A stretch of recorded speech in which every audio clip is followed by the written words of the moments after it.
Merci, Monsieur le ministre. La parole est à Monsieur Charles de la Verpillière. Merci, Monsieur le Président. Monsieur le ministre de l'Éducation nationale, dans moins d'une heure, notre Assemblée va achever l'examen du projet de loi pour une école de la confiance. Ce texte prévoit, entre autres, l'abaissement à 3 ans de l'âge de la scolarité obligatoire. J'appelle, Monsieur le ministre, votre attention sur les difficultés que cette réforme pourrait provoquer dans les écoles élémentaires à classe unique. Comme leur nom l'indique, dans ces classes, un seul enseignant instruit les enfants des 5 niveaux de l'école élémentaire, du CP au CM2. Les résultats sont excellents, vous le savez, et à l'arrivée au collège, les élèves issus des classes uniques s'insèrent parfaitement. Par ailleurs, la population est très attachée à cette solution qui permet de maintenir l'école dans le village. Que se passera-t-il si les classes uniques doivent accueillir aussi des élèves de maternelle à partir de 3 ans?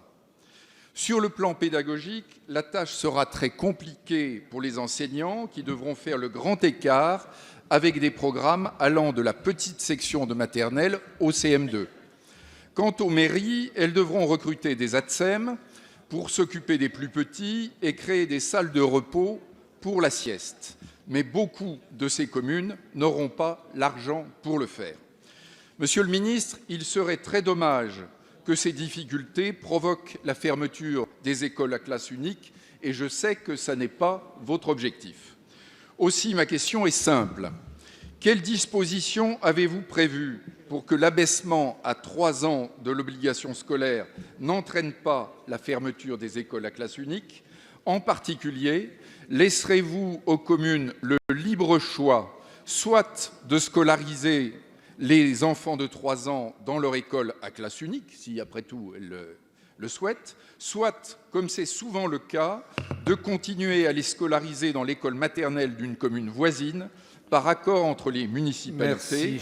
Et dans cette hypothèse, pourrez-vous garantir que la réforme sera neutre financièrement pour les 2 communes? La parole est à Monsieur Jean-Michel Blanquer, ministre de l'Éducation nationale et de la jeunesse.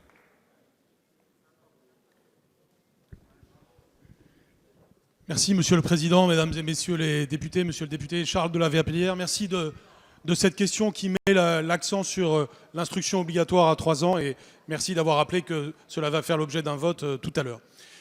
Cette instruction obligatoire à 3 ans, j'ai observé que, aussi bien à l'Assemblée nationale qu'au Sénat, elle a fait l'objet d'une approbation très majoritaire, voire même unanime en ce qui concerne la Chambre haute. Et je vous en remercie, je remercie la représentation nationale. Elle représente incontestablement un progrès social, un progrès dans l'histoire de la République où un moment fondateur a été en 1881, la loi instituant l'instruction obligatoire à 6 ans. Et elle permet de mettre l'accent sur l'école maternelle.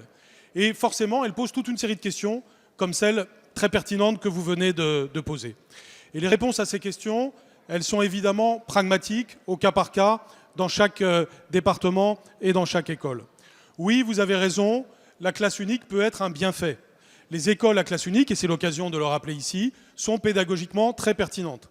Rappelons par exemple que Maria Montessori avait théorisé le fait que dans une école maternelle, il est bon de mélanger les 3 âges parce qu'il y a des effets de compagnonnage entre les enfants. Et cet effet de compagnonnage, on peut le rechercher aussi entre les élèves de l'école maternelle et les élèves de l'école élémentaire. Donc tout dépend de chaque cas. Je vous le dis tout de suite, par rapport aux 2 hypothèses que vous avez évoquées à la fin, les 2 sont tout à fait faisables. Cela doit être une appréciation locale et j'ai donné des instructions de souplesse localement pour que tout ceci s'accomplisse en fonction du bon sens qu'ont évidemment en partage et les acteurs de l'éducation nationale et les maires. Ce que je peux vous garantir, c'est qu'en effet, les moyens supplémentaires que nous mettons à l'école primaire vont servir à cette politique qui en réalité va servir l'école rurale, puisqu'il s'agit de cas dans les territoires ruraux. Dans votre département de l'Ain, j'ai noté que nous mettions 10 postes en plus pour 43 élèves en moins. Cela va nous permettre ces politiques d'assouplissement indispensables pour une mesure par ailleurs extrêmement importante, celle de l'instruction obligatoire à 3 ans. Merci.